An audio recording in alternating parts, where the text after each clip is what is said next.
এই মুহূর্তের খবরাখবর এখন চট্টগ্রাম স্টক এক্সচেঞ্জের এই মুহূর্তের খবরাখবর জানতে চলে যাব সিএসসি স্টুডিওতে। সেখানে রয়েছে মিথিলা। ধন্যবাদ রণ। চিটাগং স্টক এক্সচেঞ্জে আজকে পজিটিভ ট্রেন্ড নিয়ে লেনদেন শুরু হয়েছিল, তবে এই মুহূর্তে কিন্তু ঢাকা স্টক এক্সচেঞ্জের মতো নেগেটিভ ট্রেন্ড নিয়ে লেনদেন চলছে, অর্থাৎ ইন্ডেক্সগুলো এই মুহূর্তে নেগেটিভ পয়েন্টে রয়েছে।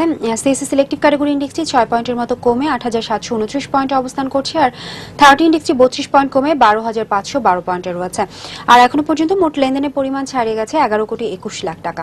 লেনদেন হওয়া প্রতিষ্ঠান ও মিউচুয়াল ফান্ডগুলোর মধ্যে দর বাড়ার সংখ্যাটা এই মুহূর্তে বেশি রয়েছে। 74টি দর বেড়েছে, 64টি দর হারিয়েছে, আর অপরিবর্তিত রয়েছে 27টি দর। আর টপ ট্রেডের তালিকায় যে প্রতিষ্ঠানগুলো উঠে এসেছে অ্যাক্টিভ ফাইন রয়েছে তাদের মধ্যে প্রথম অবস্থানে ইউনাইটেড পাওয়ার জেনারেশন কোম্পানি, দ্বিতীয় অবস্থানে, তৃতীয় অবস্থানে ডেল্টা স্পিনার্স, আইটিসি রয়েছে চতুর্থ অবস্থানে। গেইনারের তালিকায় উঠে এসেছে যে প্রতিষ্ঠানগুলো প্রথমে অবস্থান করছে ঢাকা ডাইং, সাইহাম কটন রয়েছে দ্বিতীয় অবস্থানে, তৃতীয় অবস্থানে তাল্লু স্পিনিং এবং সাইহাম টেক্সটাইল রয়েছে পরবর্তীতে চতুর্থ অবস্থানে গেইনারের তালিকায়। আর লুজার্সের তালিকায় যে প্রতিষ্ঠানগুলো রয়েছে, অর্থাৎ শতাংশের দিক থেকে সবচেয়ে বেশি দর হারিয়ে লেনদেন হচ্ছে যে প্রতিষ্ঠানগুলো, তাদের মধ্যে প্রথমেই উঠে এসেছে রূপালী ব্যাংক, ওরিয়ন ইনফিউশন দ্বিতীয় অবস্থানে, ঢাকা ব্যাংক তৃতীয় অবস্থানে এবং এইমস ফার্স্ট মিউচুয়াল ফান্ড পরবর্তীতে চতুর্থ অবস্থানে অবস্থান করছে। তো দিনের শুরুটা কিছুটা পজিটিভ ট্রেন্ড নিয়ে হলেও এই মুহূর্তে কিন্তু কিছুটা নেগেটিভ ট্রেন্ড নিয়ে লেনদেন চলছে চিটাগং স্টক এক্সচেঞ্জে। এই ছিল চিটাগং স্টক এক্সচেঞ্জের এই মুহূর্তে লেনদেনের খবরাখবর। এখন ফিরে যাচ্ছি 21শে বিজনেসের মোস্ট স্টুডিওতে রাজীব জামানের কাছে। মিথিলা এবং রণ, আপনাদের দুজনকেই অনেক ধন্যবাদ। দর্শক, এবারে দেখে নিচ্ছি দেশের পুঁজিবাজারে কিছু টুকরো খবর নিয়ে শেয়ার বাজার ফ্ল্যাশ। শেয়ারের অস্বাভাবিক দর বৃদ্ধির পেছনে অপ্রকাশিত মূল্য সংবেদনশীল কোনো তথ্য নেই বলে জানিয়েছে Alltex industries limited. Dhaka stock এক্সচেঞ্জের জিজ্ঞাসার প্রেক্ষিতে কোম্পানিটি এই জবাব দেয়। 30 জুন 2015 সমাপ্ত বছরের জন্য অনুমোদিত স্টক ডিভিডেন্ড সংশ্লিষ্ট শেয়ারহোল্ডারদের বিয়ার করতে পাঠিয়েছে BDCom online, Fuwang foods, Mozaffar Hossain spinning mills ও ইউনাইটেড এয়ারওয়েজ বাংলাদেশ লিমিটেড। পুঁজিবাজারে তালিকাভুক্ত প্রতিষ্ঠান এমারাল্ড অয়েল ইন্ডাস্ট্রিজ লিমিটেডের দুজন উদ্যোক্তা মোট 1,40,000 শেয়ার বিক্রির ঘোষণা দিয়েছেন।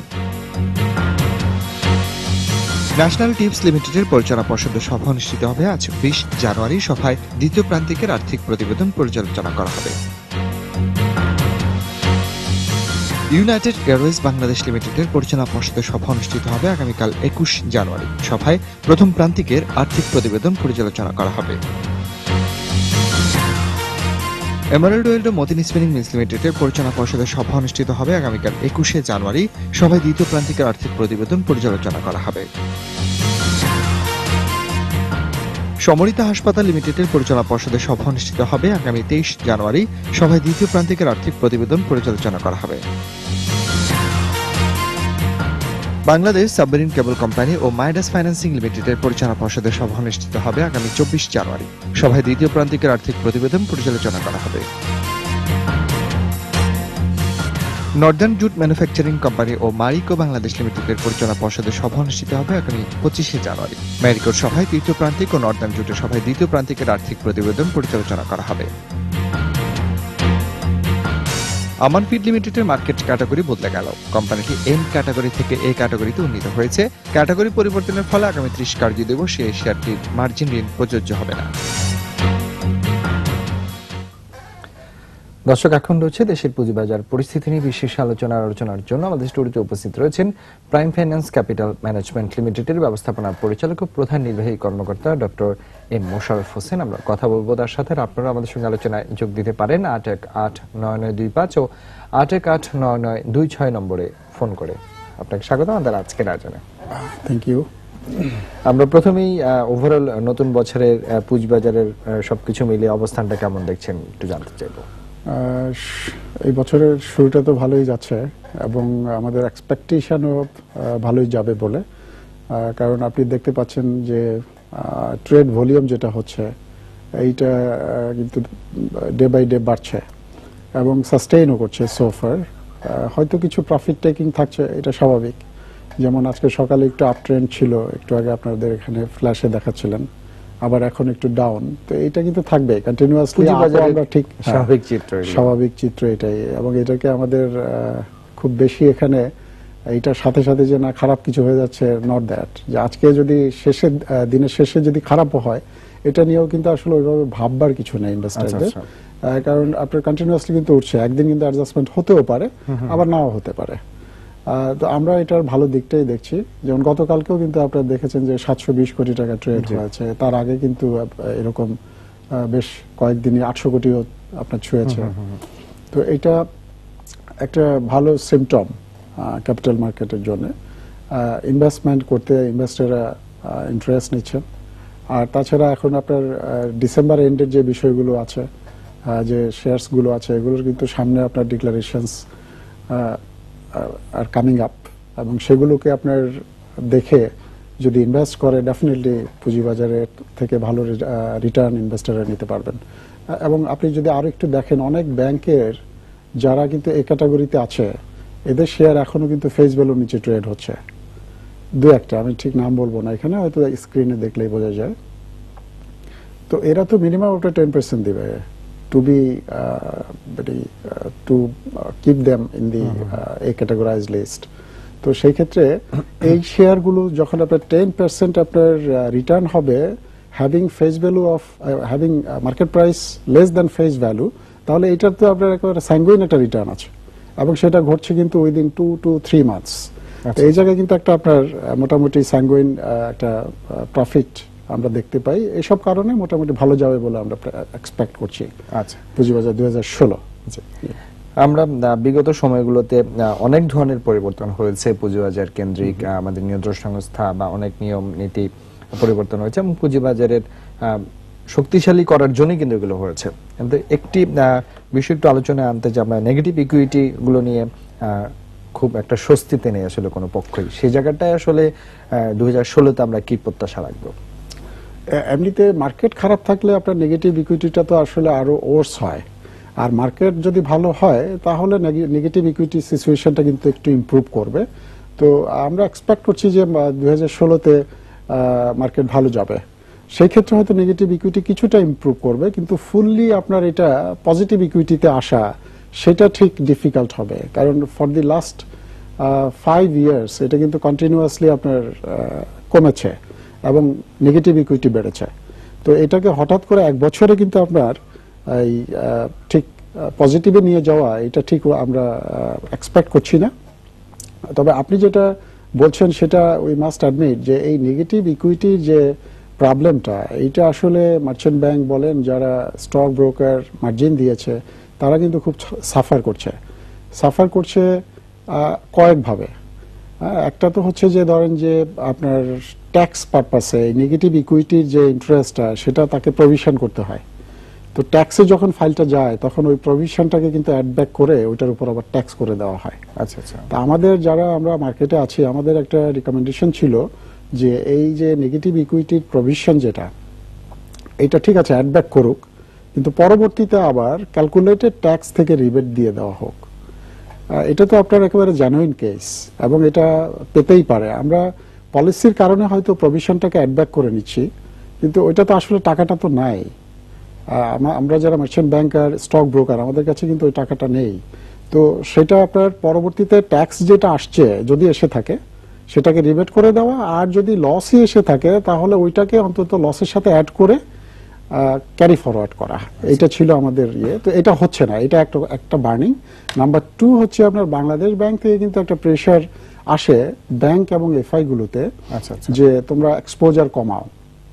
যদিও এটার একটা টাইমের আমরা প্রত্যাশা করছিলাম, আলোচনা হচ্ছিল, বাট এটা কিন্তু ব্ল্যাক এন্ড হোয়াইট ঠিক এখনো আমরা পাইনি।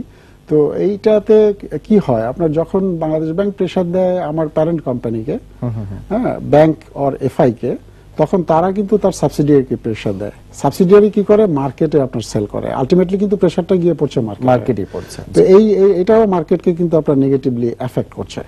তো এই যে জিনিসগুলো, এটা আসলে নেগেটিভ ইকুইটির জায়গাটাতে আসলে আমাদের যারা পলিসি মেকার, ওনাদের আরেকটু কনসেন্ট্রেট করার বিষয় রয়েছে এবং সময় দেওয়ার বিষয় রয়েছে, যে ক্যাপিটাল মার্কেটে যারা ইন্টারমিডিয়ারিজ আছে তাদেরকে কিভাবে হেল্প করা যায় পলিসি আপনার ফ্রেম করে। যদিও এখানে আমাদের চাওয়া ছিল যে বাংলাদেশ ব্যাংকের সাথে আমাদের যে রেগুলেটর আছে, অ্যাপেক্স রেগুলেটর, প্রাইম রেগুলেটর, আমাদের বিএসসিসি, এনাদের সাথে আরেকটু যদি কোঅর্ডিনেশন ইমপ্রুভ করা যেত, যদিও উই বিলিভ যে কোঅর্ডিনেশন আছে।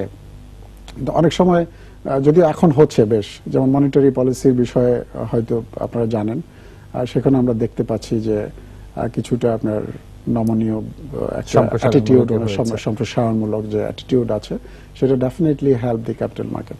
তো এই জায়গাগুলোতে আসলে কাজ করার আরো রয়েছে, to help the capital market, to help the intermediaries of the capital market.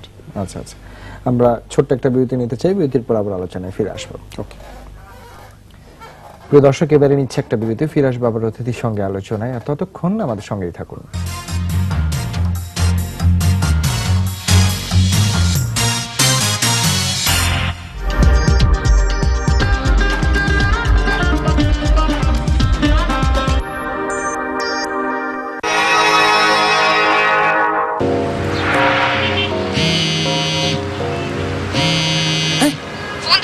আরে তুমি কল দিলে যা, আমি দিলেও তো তা। তুমি না একটা অসহ্য। নতুন ফ্রেন্ড এফএনএফ করে ফেল। ভেজাল ব্যাপার। দোস্ত, এটা 1-to-1 এর ব্যাপার। গ্রামীণ ফোনে *121# ডায়াল করলে টক টাইম, ইন্টারনেট, এফএনএফ সহ সবকিছু মিলবে এক নিমিষে। এখন একটি নম্বরেই সব সমাধান, গ্রামীণ ফোন। অপেক্ষা, অনিশ্চয়তা কিংবা সবার বিরুদ্ধে যাওয়া অনেক কঠিন। শুধু সাহস ছিল একটাই, কাছে আসার সাহস।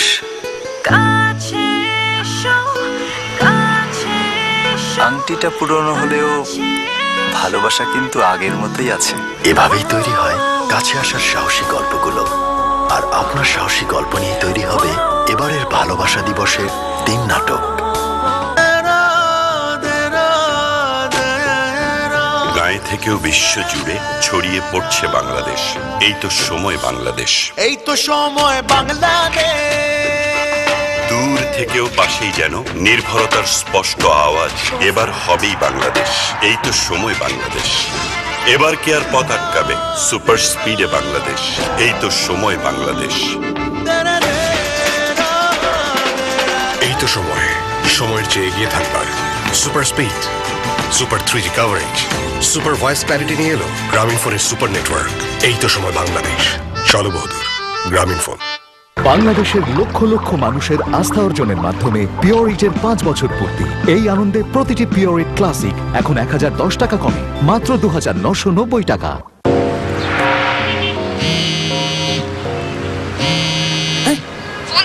আরে তুমি কল দিলে যা, আমি দিলেও তো তা। তুমি না একটা অসহ্য। নতুন ফ্রেন্ড এফএনএফ করে ফেল। ভেজাল ব্যাপার। দোস্ত, এটা 1-to-1 এর ব্যাপার। গ্রামীণ ফোনে *121# ডায়াল করলে টক টাইম, ইন্টারনেট, এফএনএফ সহ সবকিছু মিলবে এক নিমিষে। এখন একটি নম্বরেই সব সমাধান, গ্রামীণ ফোন।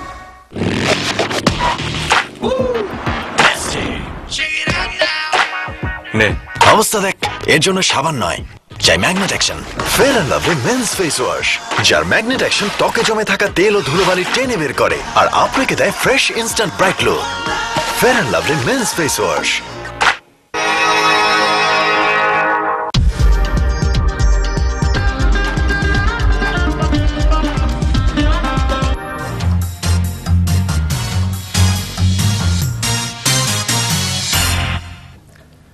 স্বাগত আবারও 21 বিজনেসে। দর্শক, বিরতির আগে দেশের পুঁজিবাজার পরিস্থিতি নিয়ে কথা বলছিলাম প্রাইম ফাইন্যান্স ক্যাপিটাল ম্যানেজমেন্ট লিমিটেডের ব্যবস্থাপনা পরিচালক ও প্রধান নির্বাহী কর্মকর্তা ডক্টর এম মোশাররফ হোসেনের সঙ্গে। ফিরে যাচ্ছি তার সাথে আবার আলোচনা। আমরা যেখানে স্টপ করেছিলাম, মুদ্রানীতি, এই বিষয়টি নিয়ে আপনি কিছুটা আলোকপাত করেছেন। তো এই বিষয়টির প্রভাব পুঁজিবাজারে কেমন প্রত্যাশা রাখছেন? আমরা তো এবারে যেটা হলো, ডেফিনেটলি আমরা মনে করছি যে এটা পজিটিভ ইম্প্যাক্ট রাখবে, কারণ এটাতে আমরা স্পষ্টই পলিসি সামারি যেটা, সেখানে দেখতে পেয়েছি যে সম্প্রসারণমূলক আপনার মনিটারি পলিসি হয়েছে। তো এমনিতে আসলে আরো কিছু কিছু জায়গায় তো ডেফিনেটলি কাজ করার রয়েছে, এবং যদিও হয়তো ওভারনাইট এটা অতটুকু জায়গায় যাওয়া যাবে না, ওই জায়গায় যাওয়া যাবে না, কিন্তু আস্তে আস্তে আমাদেরকে কিন্তু স্টেপিং দিতে হবে। যেমন এখনো কিন্তু ইন্টারেস্ট রেট যদিও আমরা বলছি যে এটা অনেক কমেছে, কিন্তু আপনার উন্নত বিশ্বে রেট অফ ব্যাংক রেট যেটা, এটা কিন্তু আরো অনেক কম।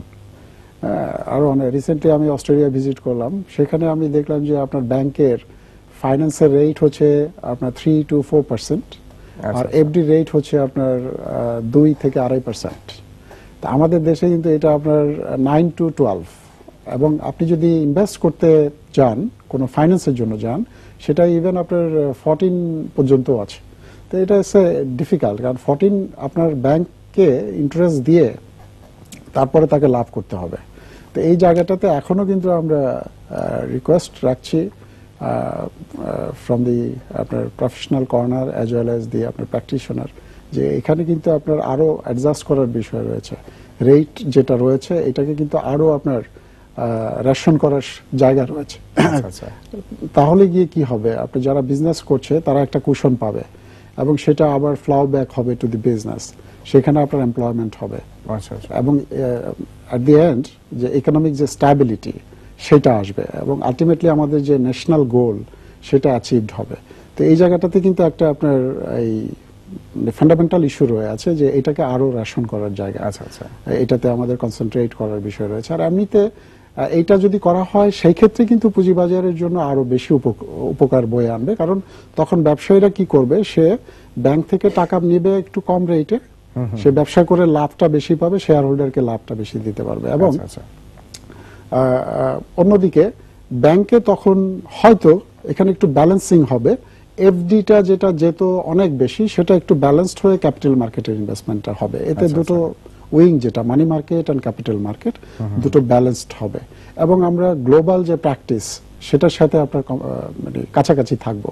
এখন আমাদের এখানে এত বেশি, এটা হয়তো কমানো ডিফিকাল্ট বিকজ এটা অনেকদিন ধরেই তো চলে এসছে, বাট এটা গ্র্যাজুয়ালি কমাতে হবে।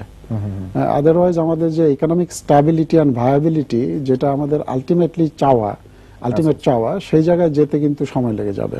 আচ্ছা, আমরা এবার একটু আলোচনা আনতে চাই যে নতুন আইপিও যে রুলস হলো 2015-এ, সেখানে বিনিয়োগকারীদের মাঝে একটু মিশ্র প্রতিক্রিয়া আছে যে তাদের পোষণটা কমানো হয়েছে বা তারা বঞ্চিত হচ্ছে, এই ধরনের কিছু মিশ্র প্রতিক্রিয়া আমরা পাই। আসলে এই বিষয়টিতে বাজারের জন্য কতটুকু ভালো হলো বা বিনিয়োগকারীদের জন্য আসলে কি হলো, আপনি কি বলবেন? হ্যাঁ, এটা আমরাও আসলে আমাদের কাছেও এসছে এরকম ওনাদের ইনভেস্টর এন্ড থেকে বিভিন্ন রকমের ওদের সাবমিশন। তবে ওদের বোঝার বিষয় আছে এখানে যে সে বেশি ইনভেস্ট করার সুযোগ পেয়ে যদি লস হয়ে যায় সেটার চেয়ে কম ইনভেস্ট করে সেখান থেকে লাভ হলে সেটা বরং ভালো। তো এইটা যেটা হয়েছে পোর্শনটাকে রিঅ্যারেঞ্জ করা হয়েছে, এটা হচ্ছে যে মার্কেটকে কিন্তু আপনার একটা স্ট্যাবিলিটি দেওয়ার জন্য করা হয়েছে। এর মানে ইনস্টিটিউশনকে আপনার বেশি দিলে, এটা আমরা ধরে নিচ্ছি যে ইনস্টিটিউটের তো ইনভেস্টমেন্ট বিহেভিয়ারটা আসলে ফান্ডামেন্টাল থাকবে, লং টার্ম থাকবে এবং সে ফান্ডামেন্টাল অ্যানালাইসিস করে ইনভেস্ট করবে। আর একজন ইন্ডিভিজুয়াল কিন্তু সবাই না, হয়তো বেশিরভাগই কিন্তু আপনার রিউমার বেসড হয়ে যায়, নানা কারণে ইনভেস্ট করে ফেলে, যেটা আলটিমেটলি তালিকাভুক্তির প্রথম দিন ছেড়ে দেওয়া, এই যে আইপিও হান্টার এইসব শব্দগুলো কিন্তু আছে, ওগুলোকে আপনার কিন্তু কন্ট্রোল করার জন্যই এটা একটা আপনার হলিস্টিক অ্যাপ্রোচই, এটা আপনার পবিত্র চাওয়াই রেগুলেটরের, যে যাতে করে মার্কেটটা স্টেবল থাকে এবং আপনার ইনস্টিটিউশনাল ইনভেস্টররা যেন আরো বেশি ইনভেস্ট করতে পারে, বিশেষ করে এমএফ যেগুলো আছে মিউচুয়াল ফান্ড, তাদেরকে এখানে সুযোগ দেওয়া হয়েছে। আরো যারা ইনস্টিটিউট আছে তাদেরকে আপনার পার্সেন্টেজ বাড়িয়ে দেওয়া হয়েছে। এতে করে মার্কেট যদি ভালো থাকে তাহলে ওই যে 40% যেটা পেলো এখন ইন্ডিভিজুয়ালরা, হ্যাঁ, পাবলিক যেটা আইপিও যেটা, সেটাতে সে তো লাভ করতে পারবে এইটার কারণে। আর আগে তার বেশি থেকেও যদি লস করতো তাহলে তো আলটিমেটলি তার আসলে লাভ নাই।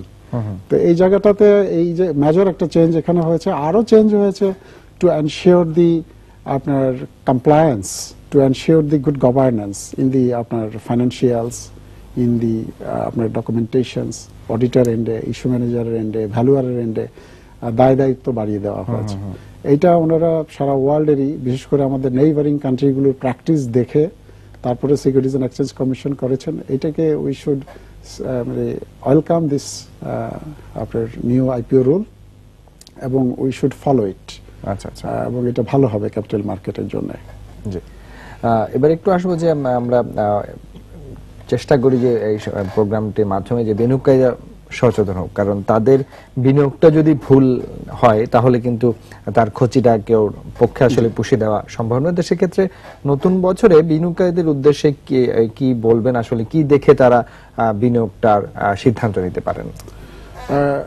অ্যাগেইন একই কথাই যে ভালো শেয়ার দেখে বিনিয়োগ করা। এখন ভালো শেয়ার যদি সিলেক্ট করতে হয় তাহলে কিছু আপনার কিন্তু পড়াশোনা বা টুলস আছে।